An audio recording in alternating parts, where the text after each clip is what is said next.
Look around you. So much of our modern world is new. New ideas, new buildings, new narratives. And that's great. Change is necessary for progress. The whole world gets it. So how is it possible that despite all this progress, we still learn in the exact same way our grandparents did? Our education is evolving so slowly. But why? What if your education could evolve and improve as quickly as the world around us does? What if your education was designed to help you discover who you really are? If students were created like co-creators instead of just products?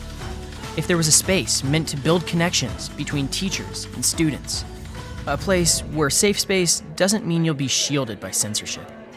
Where liberty isn't just what you learn, but how. Your education should keep up with the rest of the world. And now, it can.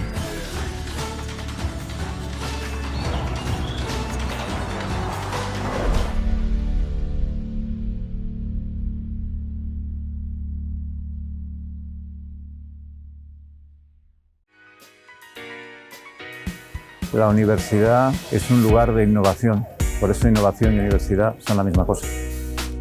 En Estudios Políticos y Relaciones Internacionales de la Universidad Francisco Marroquín, los estudiantes son los dueños de su proyecto académico. We've developed incredible curriculum, we've developed incredible outreach. Es la carrera del futuro de alguien que quiera adentrarse en el apasionante mundo de los estudios políticos con la libertad como eje central.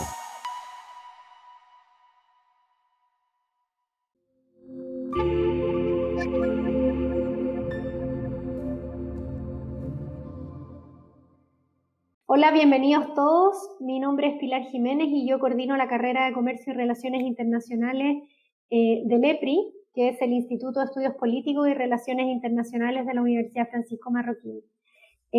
Hoy intentaremos acercarnos a dar respuesta a las siguientes interrogantes. ¿Se puede triunfar en un mundo que tiene Amazon? ¿Se puede competir en escenarios en los que dominan las empresas multinacionales? ¿El mercado tiene un espacio para todos? ¿Los pequeños proveedores pueden sumarse exitosamente a las cadenas globales de valor?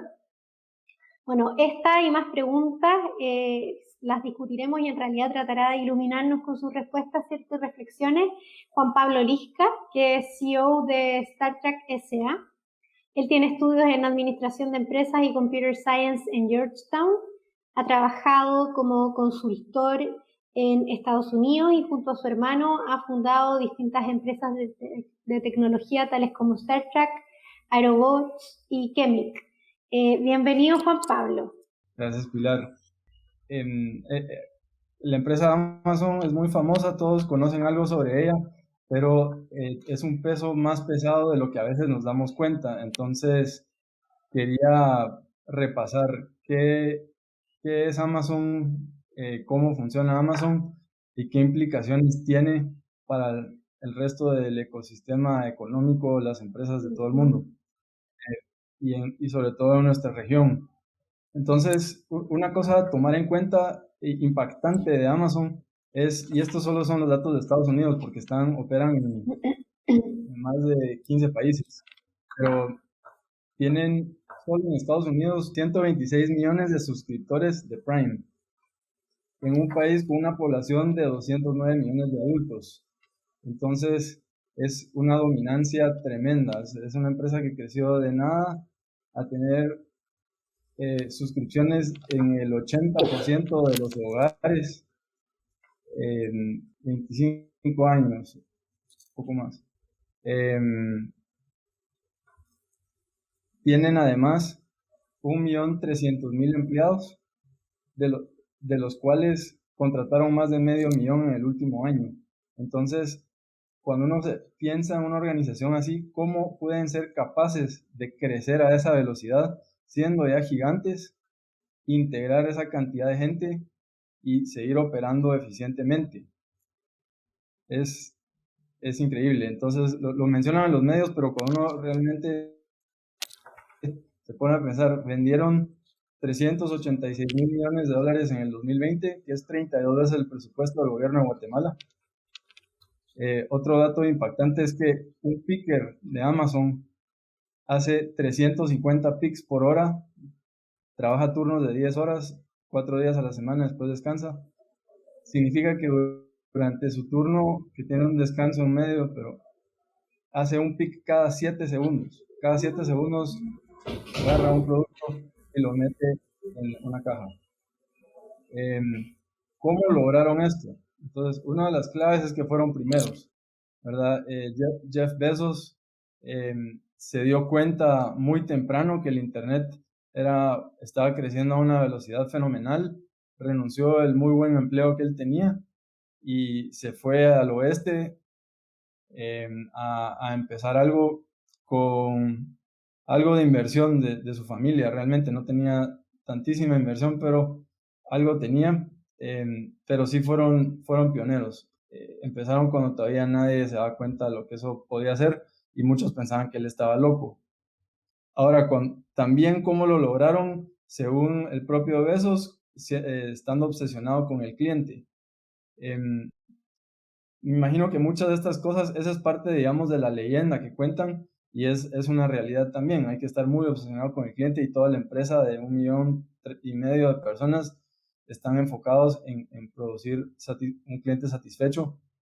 Y si no tuvieran ese norte, si ya se hubieran perdido, sería muy difícil manejar un barco de ese tamaño. Pero me imagino que no lo sabían todo desde el principio. Otra cosa que cuentan ellos en su mitología de cómo lo lograron o viendo para atrás, teniendo este eagerness to invent, que le llaman, ¿verdad? Ese gran deseo por inventar.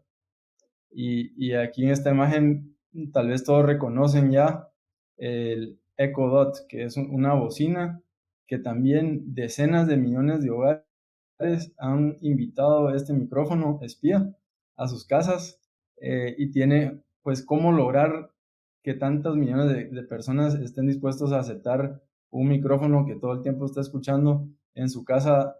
Tienen que confiar mucho en la empresa para que alguien pague por introducir esto en su casa.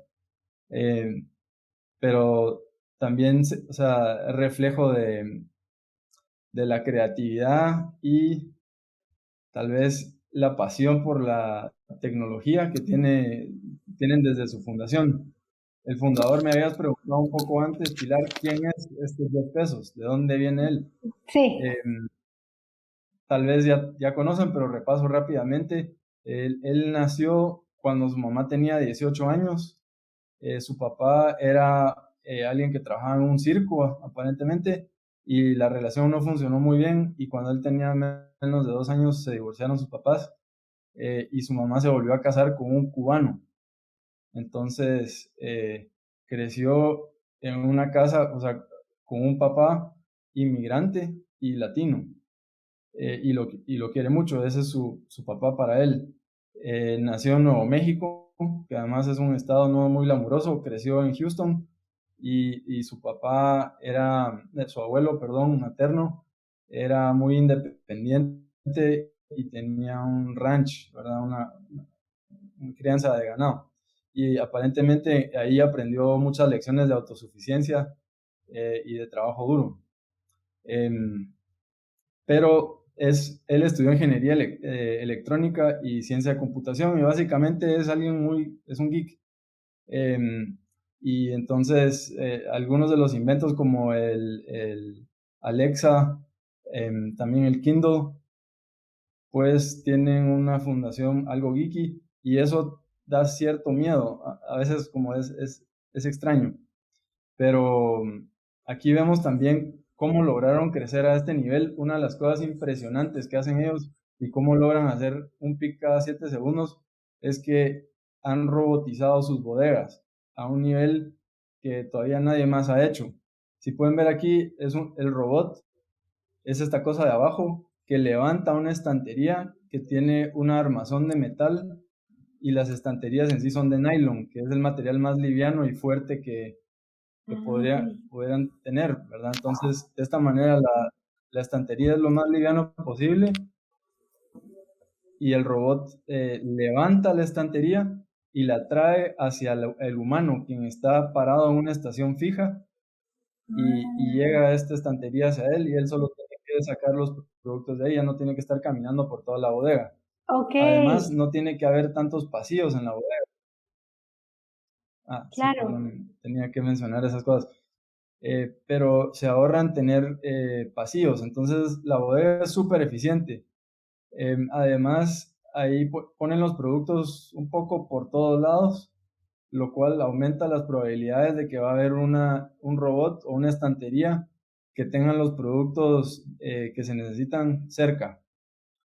Genial, realmente increíble. claro. ¿Y cómo llegaron ahí? O sea, todo esto no es creación de Jeff Bezos personalmente, pero lo que sí fomentaron, lo que sí fomentó él y ya mucha gente lo está reconociendo que es el máximo cerebro de negocios que se ha visto en las últimas décadas, es que implantó una cultura. Entonces, ese millón y medio de personas que están trabajando están operando bajo una cultura que les permite llegar y a ejecutar todo eso que estamos viendo.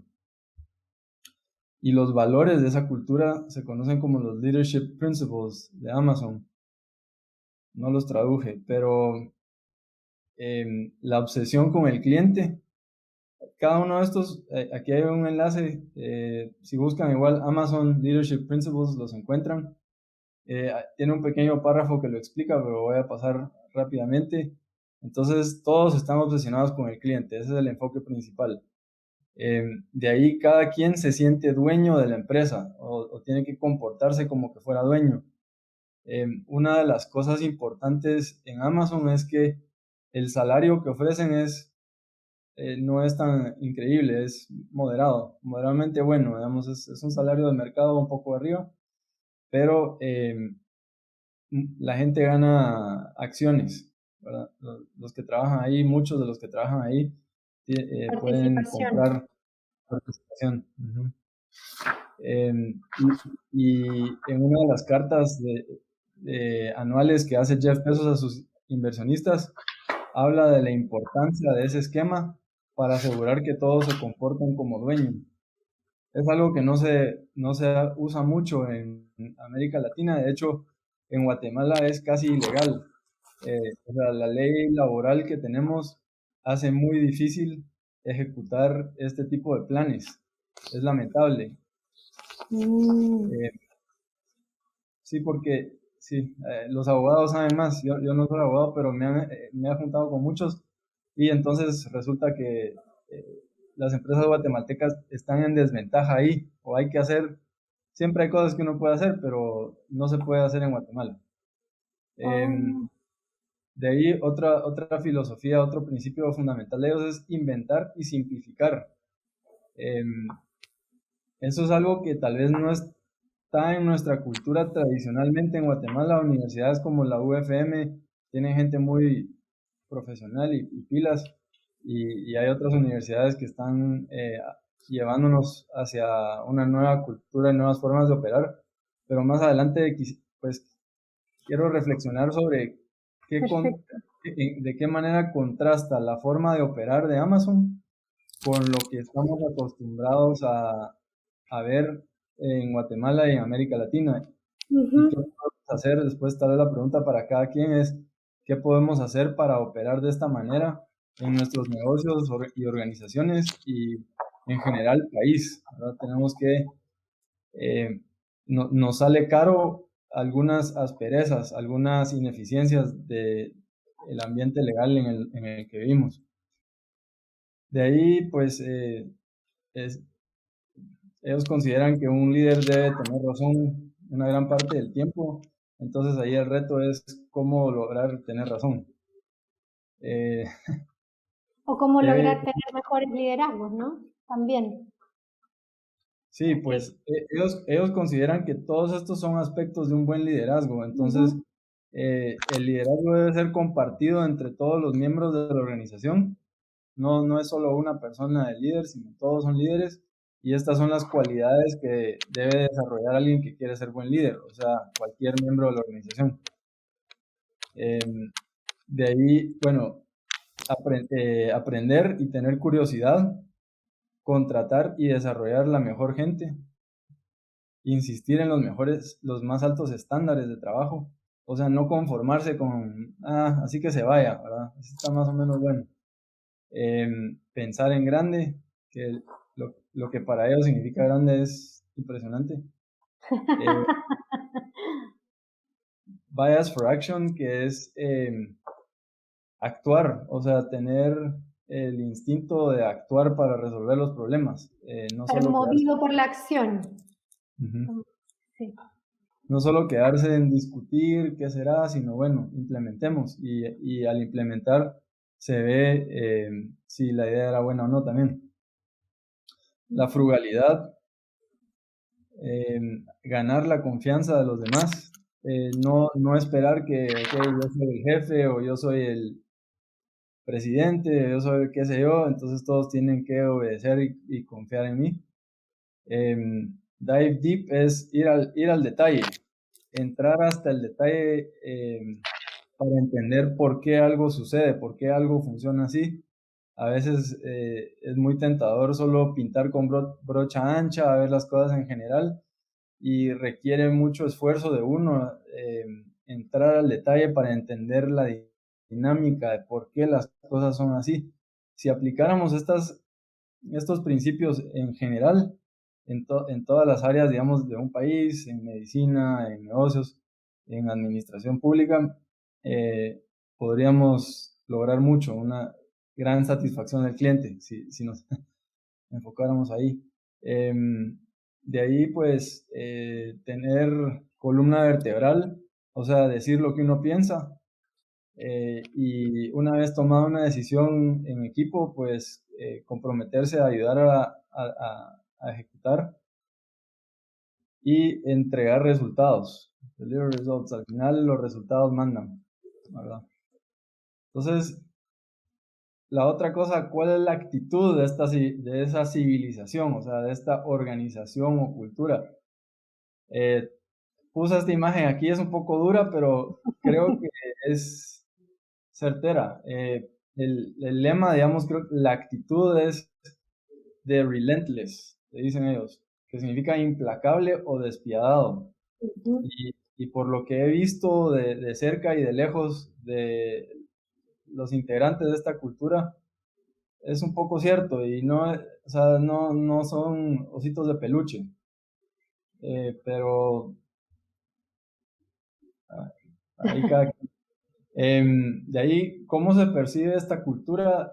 Hace unos años atrás, el New York Times hizo una serie de investigaciones sobre cómo funcionaba, también Frontline y PBS, la televisión pública de Estados Unidos, han hecho investigaciones y reportajes sobre cómo es vivir ahí, trabajar en Amazon y estar en ese ambiente, y básicamente es difícil, es retador.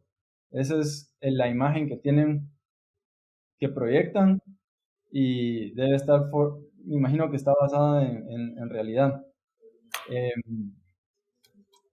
Esa percepción les beneficia de cierta manera, porque los clientes al final somos clientes porque nos llega el producto rápido al precio que queremos, y no tanto por que nos preocupemos de cómo es la vida de quien decide trabajar ahí. Cuando uno entra a los sitios donde evalúan los lugares de trabajo, tiene bastante buena evaluación Amazon a pesar de esos artículos, porque quien le gusta trabajar, trabaja ahí, y a quien no le gusta, trabaja en otro lugar. Claro. Y la ventaja es que en trabajos, digamos, de bajo nivel educativo, que podría ser un vacacionista de un colegial o algo así, pagan $15 la hora por empacar, ¿verdad? Y eso es bastante buena paga, casi el doble del salario mínimo que paga en otros trabajos para alguien que no tiene mucho entrenamiento todavía o mucha capacitación. Entonces, tal vez a lo que quería llegar yo con todo esto es qué implicaciones tiene que exista un monstruo de esta escala, que además es ahora ya el líder en la India en comercio electrónico, ¿verdad? Que hasta hace poco no lo era, ¿no? O sea, quiero entender que ha sido, o sea, no sé si avanza tan lentamente, pero Amazon de alguna manera va como conquistando lugares donde ya había un actor que ofrecía los servicios. Sí, en la India el líder era Flipkart, que fue una empresa, no sé si eran ex Amazon, pero gente de la India la fundó y hasta unos 2 años más tarde entró Amazon allá. Y ahora ya si uno se pone a ver los indicadores de tráfico y eso en el Internet, ya igualaron a los nativos, digamos. Ahora eso es bien insólito como pensando quizás también en la cultura india. Por ejemplo, en el caso de la Coca-Cola, no hubo caso que entrara y lo que hicieron fue que compraron, o sea, la Coca-Cola se hizo de la bebida cola que consumían los indios y en el fondo la compraron y esa es la marca como más vendida o hasta algún momento fue así. Quiero decir, como la India no es un mercado sencillo, es Oriente, es otra cultura, o sea, está al otro lado del planeta en el que al que estamos acostumbrados a ver, ¿no? Entonces, Sí, es bien interesante que ya esté ahí top. sí, sí, porque aunque, digamos, Amazon tiene presencia en Australia, en muchos países europeos y en el Medio Oriente, pero ahí se desarrolló de otra manera, la presencia ahí también está en México, pero esos países casi que se parecen en mentalidad y la India sí ya es otra mentalidad. En China también, en China no le fue bien a Amazon, cerraron, pero ahí no solo es tema cultural, sino Es por político, político. es Ah, político y porque tienen su propia plataforma, ¿no? Que es Alibaba, ¿o no? sí, y tienen varias, Sí. tienen Alibaba, Tmall, Taobao, em, cosas que aquí no conocemos, lo que logramos saber desde afuera es Alibaba. Sí, claro, Eh, porque se usa en otras partes del mundo también. O sea, es como el e-commerce que usan los chinos y que compran a través de WeChat y que tampoco lo usamos acá en Occidente. sí, aunque digamos en Guatemala también hay peculiaridades, ¿verdad? Aquí se vende un montón de e-commerce, es en WhatsApp y Facebook, ¿verdad? Sí, Entonces no somos tan diferentes que los chinos. Nos parecemos un poquito, ¿verdad? Estamos entre el sistema estadounidense y el sistema asiático.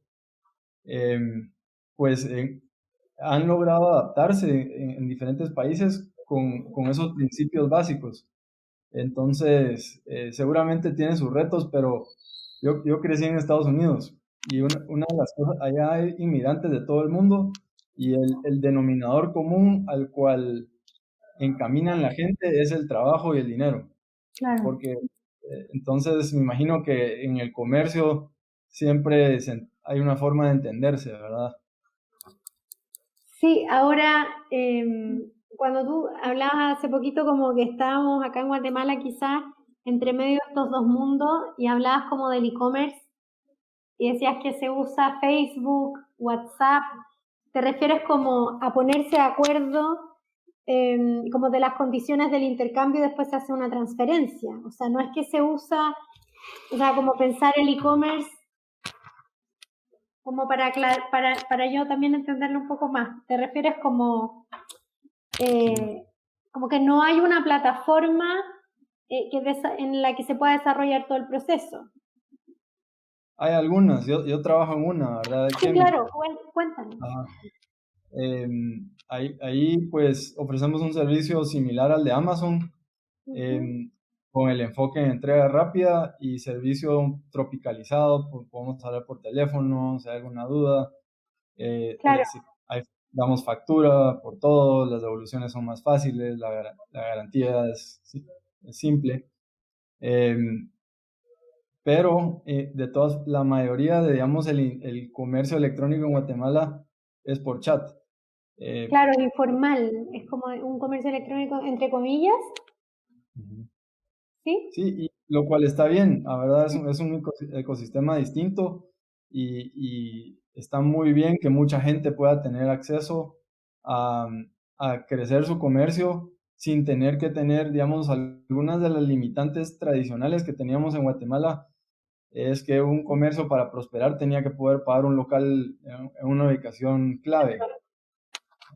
Ahora, además, nosotros también trabajamos con fabricantes, importadores, y ellos ya no tienen que incurrir en todo, ni siquiera de armar una bodega, atender chats, o sea, así como nuestro servicio también viene a bajar las barreras de entrada al comercio. Sí, Pilar. es que yo te iba a comentar como en base a lo mismo que me quedé pensando. Yo llegué hace un año a vivir a Guatemala y, y entonces me ha llamado mucho la atención justamente una cosa que tú estabas diciendo, que como en estos sistemas como más informales donde se establece el intercambio, ya sea en Facebook, WhatsApp, Instagram, es súper profundo o súper grande el nivel de confianza que se establece entre como los actores que desarrollan el intercambio. Porque Sí. y eso me llama mucho la atención, como poniéndolo quizás a un lado en la confianza o el grado de confianza que expresan los ciudadanos guatemaltecos a sus instituciones. O sea, hay una súper confianza entre individuos. O sea, yo por el WhatsApp pido que me vayan a dejar algo y me lo van a dejar sin que yo haya pagado y se lo pago mañana y después seguimos como realizando como intercambio, y eso yo lo encuentro súper notable. Excelente punto, Pilar, totalmente. Y aquí, digamos, yo crecí en Estados Unidos, pero llevo 19 años de haber regresado. Viví allá 18 años. Mitad y mitad. Llevo bastante. No, ya soy más guatemalteco porque me fui, tenía 6 años cuando me fui, entonces ya pues, merezco el pasaporte, merezco el título con mucho orgullo. Y cuando regresé aquí era extra choqueante eso, porque aquí había muchas diferencias, una estratificación grandísima. Sí. Y mucha desconfianza entre la gente, o por lo menos separación y desconocimiento. Y eso se ha ido disminuyendo. De hecho, Kemik es una palabra inspirada que no me inventé yo, pero mi socio que es profesor ahí en la UFM, y es derivado de Kemonik, que es una palabra en cachiquel que significa unión de tejidos. Entonces, eso es lo que estamos haciendo con la confianza que desarrollamos aquí. También la gente que compra en WhatsApp y en Facebook, es increíble cómo confían, y nosotros también confiamos en mucha gente, en la gente. Sí. Y la gente merece la confianza. Y, o sea, responde, pues somos gente confiable. Lamentablemente nuestras organizaciones no tienen esa reputación de merecer confianza en muchos casos. Y yo creo que mientras nos vamos acostumbrando a trabajar de esta forma, nosotros, los ciudadanos, el gobierno va a tener que levantar su nivel. Y con el tiempo no vamos a tolerar ineptitud, mal servicio, etcétera. Todos vamos a esperar de nosotros mismos dar un buen servicio y rendir cuentas. Claro, y eso viene como gatillado, o el desafío, como tú lo estás poniendo ahora, o sea, viene como quizás como desde la base hacia arriba por un lado, pero por otro lado tenemos como, y lo que estamos hablando ahora es de un actor como Amazon, que quizás funciona de distinta manera para los mercados latinoamericanos. O sea, como no es desde los ciudadanos que van generando como este tejido de confianza, o que gatilla como el desafío para las instituciones, sino que en el caso de Amazon es como el hegemón que nos tira a las empresas o industrias latinoamericanas, ¿no? Que algo lo hablábamos. Nos empuja, pues es como un objeto duro y firme, que es una pared contra la cual nos podemos chocar, y que también nos puede empujar hacia el camino correcto, pues. Así es la dialéctica, ¿verdad? De la historia humana. Siempre aprendemos unos de los otros, nos chocamos contra realidades, y vamos ajustando nuestro camino. Y entonces sí, es interesante cómo desde abajo, ¿verdad? Los individuos estamos usando el comercio electrónico para conectarnos con gente que nunca antes tal vez habríamos tenido una relación, y también a la vez vienen actores internacionales a poner una cierta pauta de qué se puede esperar. Una de las cosas claves es los precios bajos aquí en Guatemala. Creo que por la ineficiencia, también por la falta de competencia que siempre había habido y la dificultad de operar, los precios de las cosas siempre habían sido muy caros, muy altos.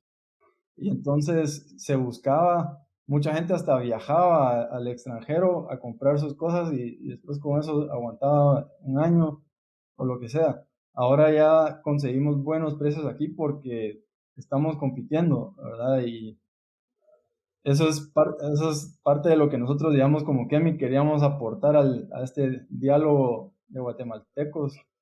Eso te iba a Y preguntar yo. ahí estamos. Por ahí te iba a preguntar. Antes, como invito a las personas que nos están viendo, si tienen preguntas, que las dejen ahí en la plataforma por la que nos están viendo y nosotros las vamos a responder en un ratito, en unos minutos más. Juan Pablo, de eso te quería preguntar, porque, o sea, de alguna manera existe este gigante que es Amazon y que llega de alguna manera como agresivamente a instalarse en otros mercados que ya están como armados. Por ejemplo, está el caso de Polonia, que tú lo conoces bastante bien, ¿cierto?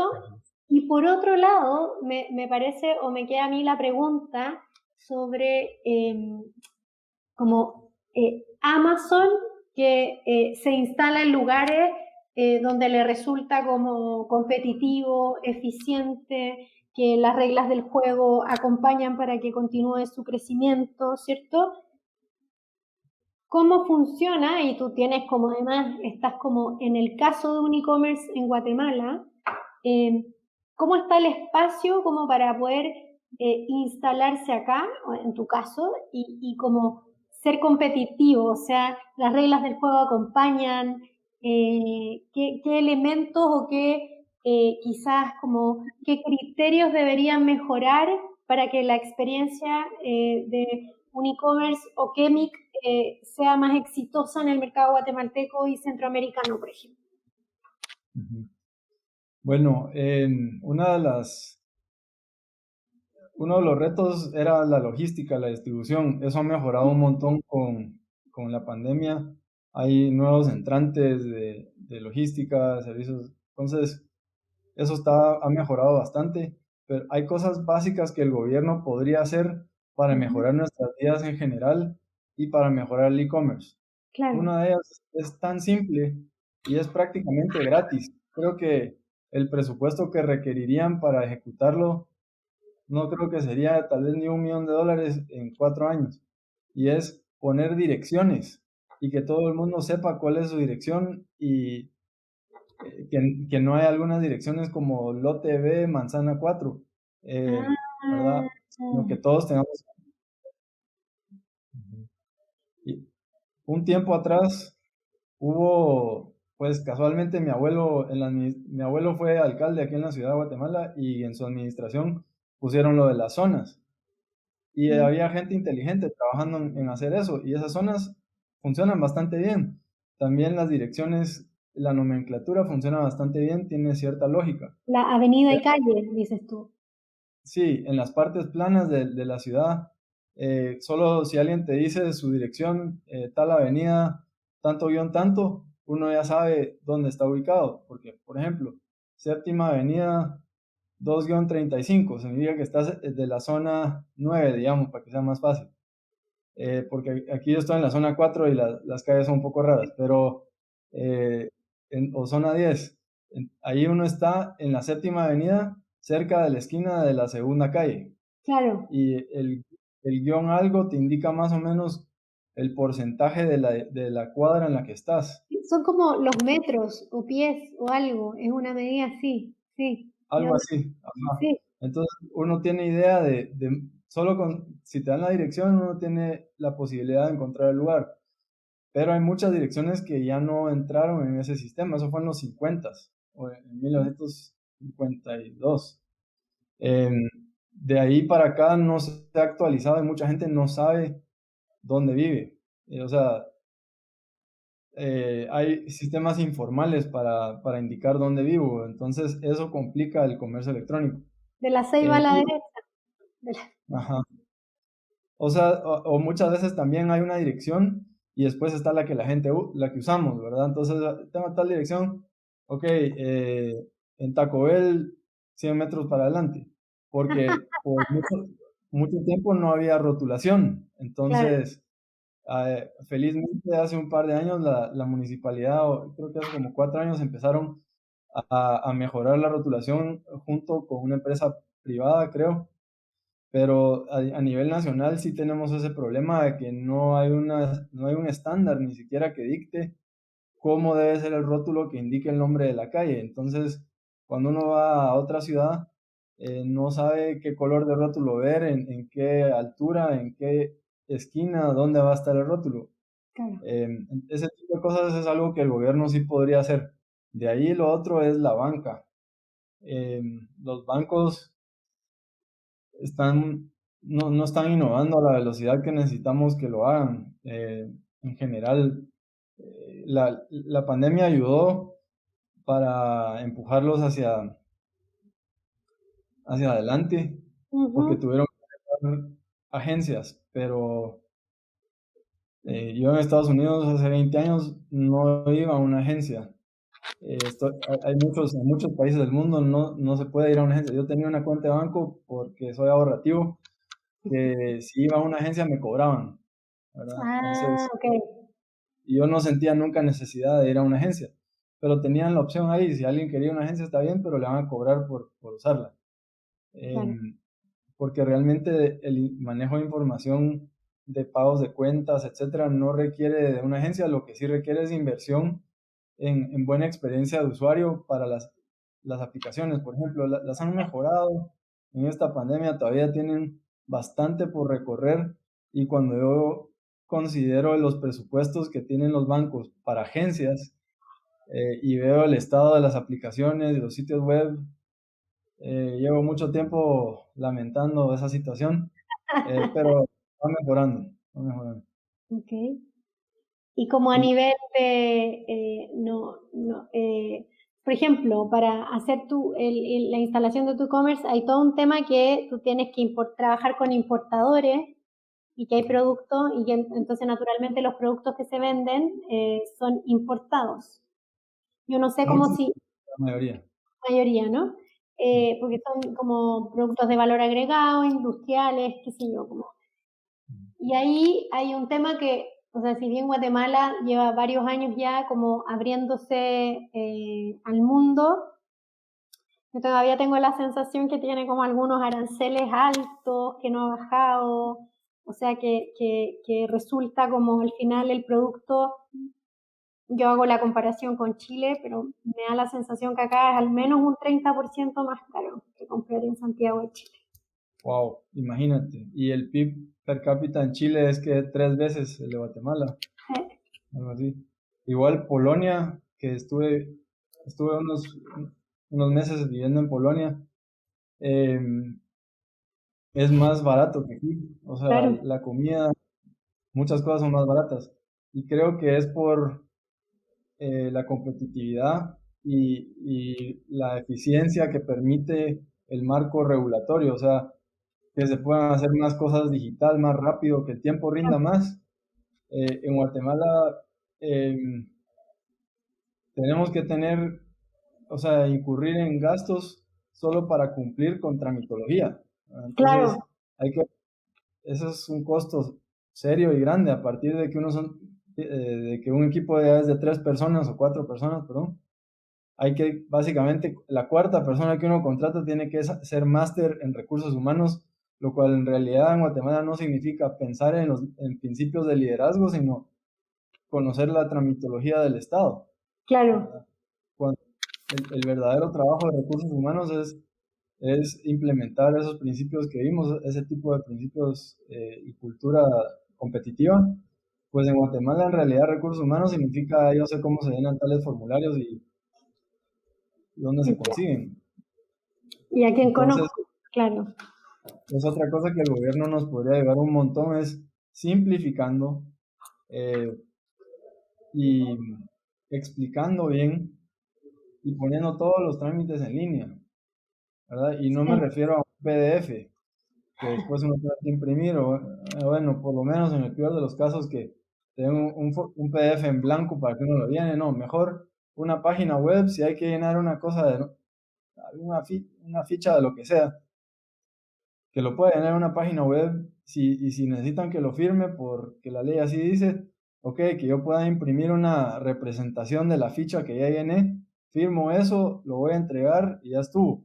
Claro. Un poco como tenemos un trámite que hace bien el gobierno, es el formulario SAT 2000, ¿Ya? no sé si lo conoces, pero eso sí es básicamente ese principio, y es que puedes llenar tus impuestos o tu trámite, tú lo llenas, lo imprimes, etcétera, y después solo se agarra ese número de formulario y se mete en el banco y con eso pago. Antes había que ir al banco a hacer cola, tener un papel mágico especial en triplicado, cuatruplicado, y ahí se iban mis horas. O sea, hace años cuando empezamos con mi hermano, al monedazo para ver quién tenía la mala suerte de tener que ir al banco a pagar los impuestos cada mes, ¿verdad? Y hacer cola y perder por lo menos una hora, hora y media ahí.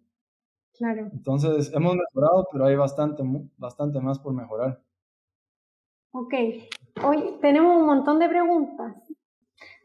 ¿Qué piensas o qué referencia harías como a esta aseveración, pensando como en todo lo que nos has contado de Amazon? Si no puedes con tu competidor, únetele.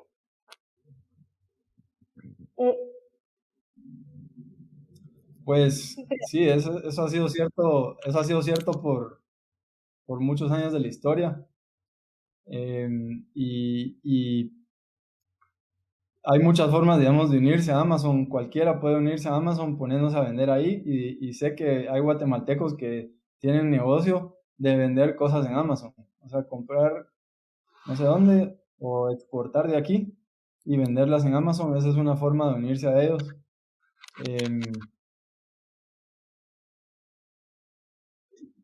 Yo, por mí, es una buena idea.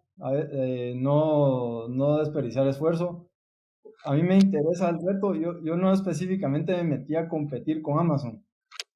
Cuando empezamos hace como 6 años y medio, 7 años ya casi, lo que yo quería era que estando en Guatemala, yo y mis vecinos pudiéramos tener buen precio y comprar, o sea, y no perder un montón de tiempo para averiguar cuánto cuesta algo. Y me parecía trágico que mi mejor opción cuando necesitaba una herramienta para lo que estábamos haciendo, o por lo menos, digamos, un cable para una computadora, un disco, alguna herramienta para el desarrollo en el que estábamos trabajando, tuviera que pedirlo de Amazon, o que eso fuera mi opción más rápida, ¿verdad? Porque sí he sido cliente de ahí desde el 98. Entonces, me parecía trágico también que estando en un país pobre, todo fuera más caro. Claro. Y analizándolo como fundamentalmente no tenía por qué ser así, no tiene por qué ser que todo es más caro aquí.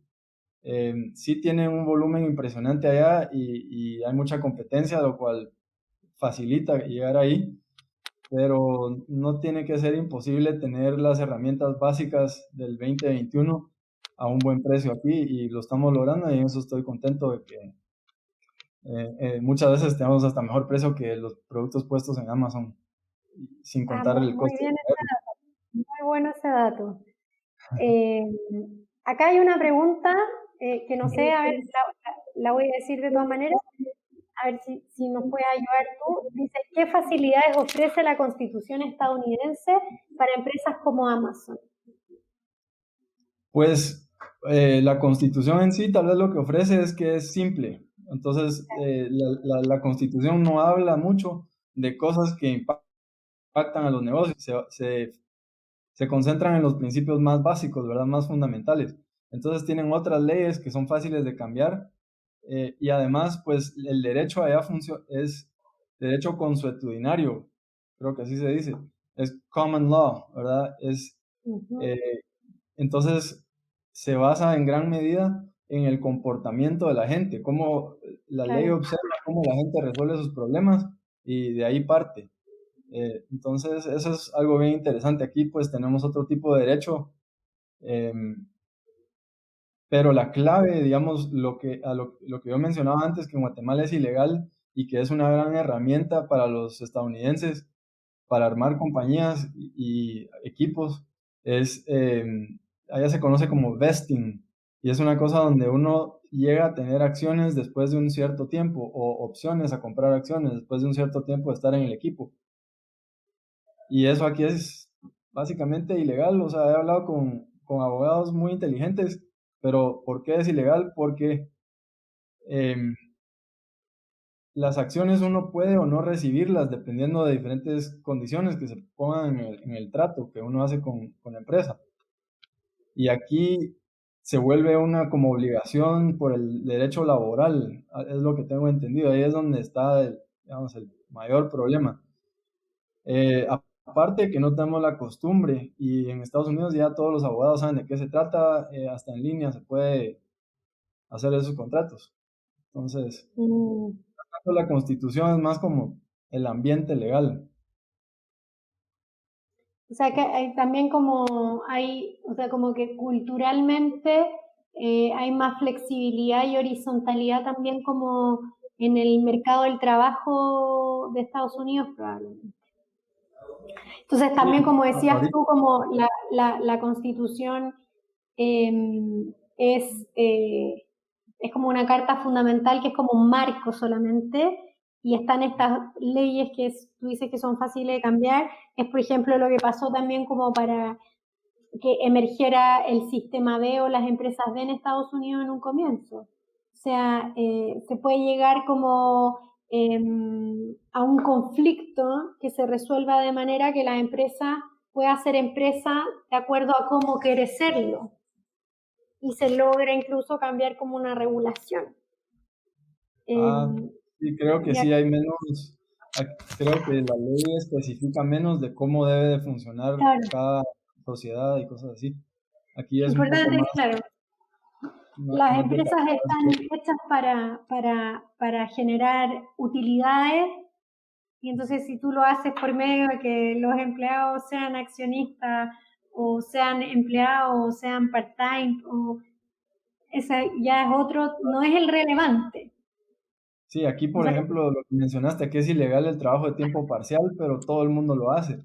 Es una de las cosas, ya, una persona admirable que tal vez más latinoamericanos les podríamos conocer, bueno, es un sujeto, es Antanas Mockus, que fue alcalde de Bogotá. Es un sujeto bien interesante, pero él, después de haber trabajado como alcalde, estuvo un año de académico en Harvard estudiando el tema del conflicto entre la cultura y la ley, ¿verdad? Que es casi un problema constante que tenemos en América Latina, que no están en sintonía, en armonía la cultura y las leyes, y tal vez tenemos que ajustar nuestra cultura, pero tal vez también tenemos que ajustar nuestras leyes a que reflejen la realidad.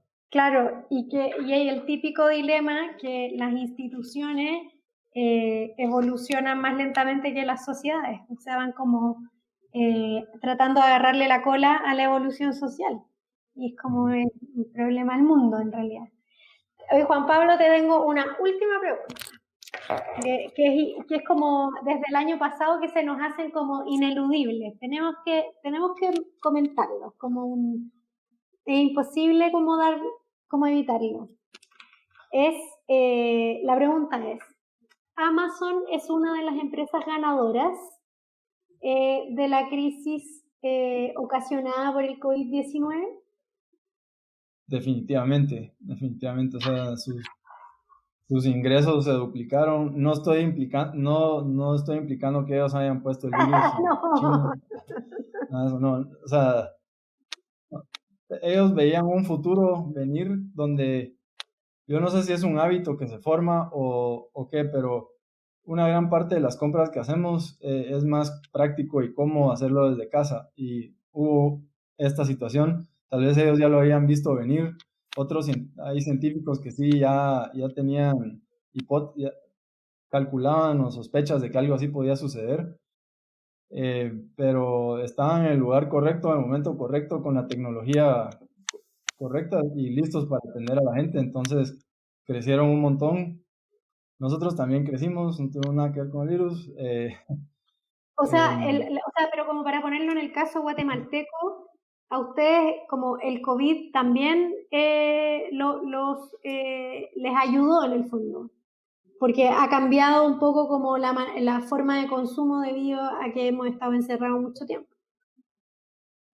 Sí, sí, y antes el comercio electrónico era como para algo raro, ¿verdad? Cuando nosotros empezamos éramos raros, igual en ese sentido parecido a Besos, porque en nuestro contexto no era muy interesante para mucha gente.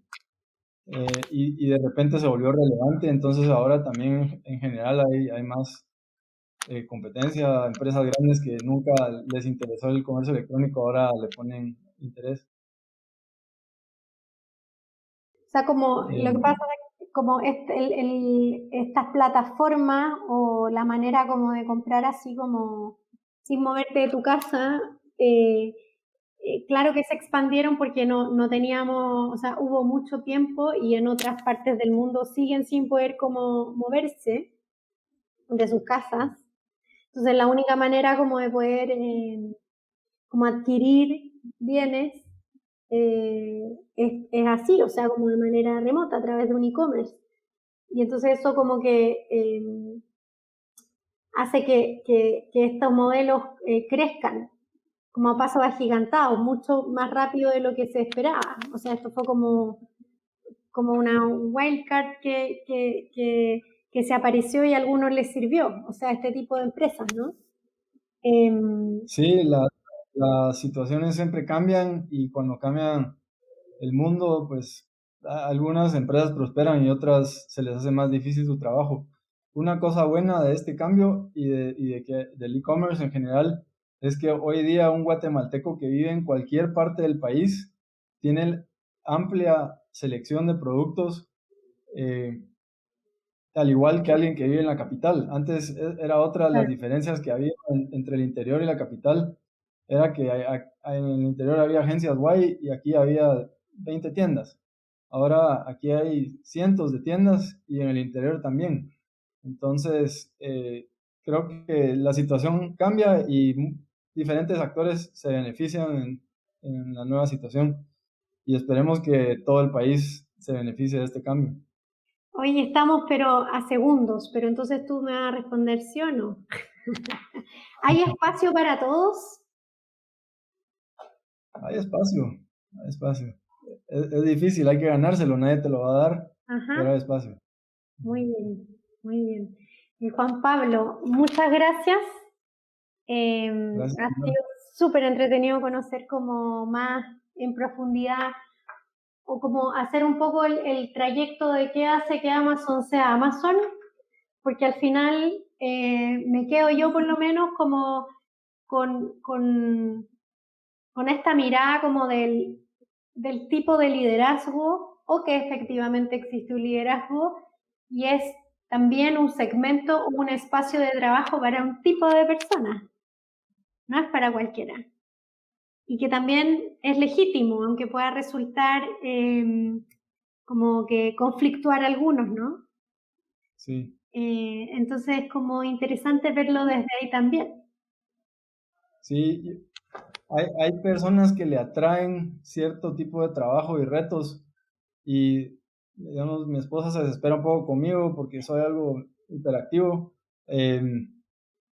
pero yo veo que la sociedad puede beneficiarse dándole espacio a los diferentes tipos de personas que existen para que hagan lo suyo y todos ganamos de eso, ¿verdad? Cuando los artistas tienen su espacio para hacer su arte, cuando los hiperactivos tenemos, o sea, los geeks, diferente gente puede hacer lo que son buenos, todos nos beneficiamos porque estamos conectados. Exactamente. Excelente cierre. Gracias, Juan Pablo, y a todos quienes participaron de esta conferencia, donde analizamos, o en realidad conversamos un poquito sobre como la cultura Amazon, ¿no? Y los retos que deja a otros espacios, otros países, o que también desarrollan industrias similares, ¿sí? Los invitamos a seguir nuestras redes sociales, las del EPRI, para conocer más del Instituto de Estudios Políticos y Relaciones Internacionales de la UFM. Muchas gracias y nos vemos.